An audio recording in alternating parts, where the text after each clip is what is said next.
Welcome back into the Sports Source. This segment brought to you by Tapoco Lodge. Summer in full swing, and thanks to many of you who've already gone up there. That means Tapoco Lodge is filling up fast.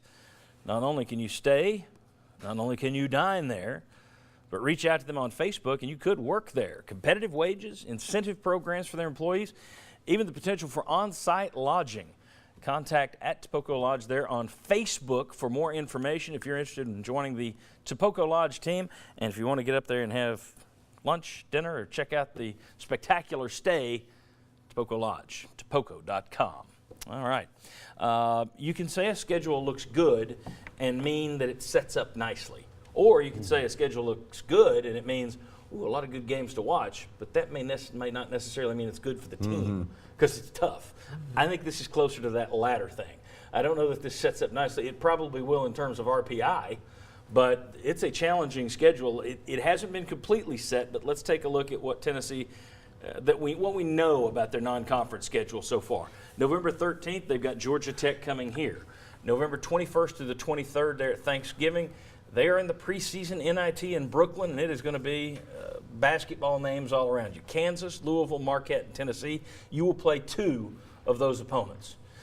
December 9th, you got Gonzaga. That's going to be in Phoenix.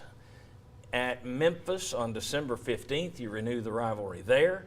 Wake Forest comes here on December 23rd, and then January 26th in the SEC Big 12 Challenge, Bob Huggins brings West Virginia in here. That is a good schedule. Good in terms of, man, that's a lot of good games to see. Tough schedule. They played a good schedule last year. On paper, that looks tougher, at least in terms of the brand names. Do you agree? Yeah. Yes. I think that's a good schedule, though. I mean, if you're a fan. That is the opposite of the football home schedule. Yes, absolutely. If Tennessee can get out of this season with single digits and losses, they've had one heck of a year. When you look at that schedule, because what were they, 26-9 last year, I think? Yeah, I think so. Double-digit losses, if you can avoid that, you've had a tremendous year. I don't know if that puts you in the top 5. Doesn't matter to me. You'd be a top 10 team, but that is a very challenging schedule. Well, you would figure, getting back to what we said in the last segment, you can be just as good and have a worse record because of that schedule, but that schedule should leave you battle-tested for the NCAA tournament. Yeah. And I know people always remember the way you blew it with Loyola Chicago. You also had a key injury to a key man. If Alexander's not hurt, you probably advance past there, and who knows how far you go.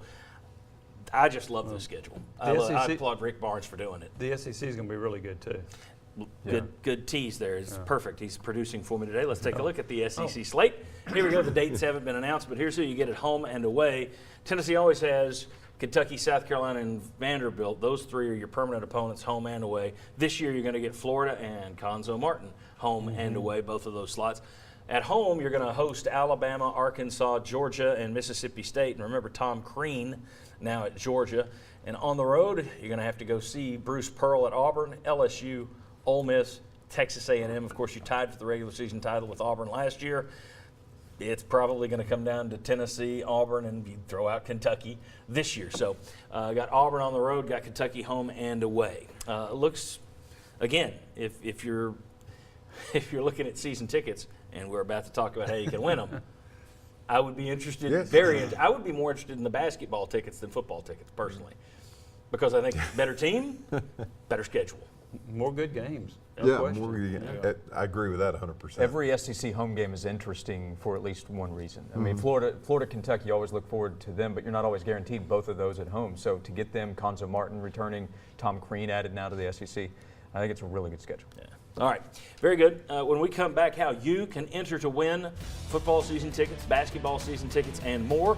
And we'll talk a little football recruiting with Mr. Josh Ward down there. We still got plenty more to come. We'll back on the Sports Source.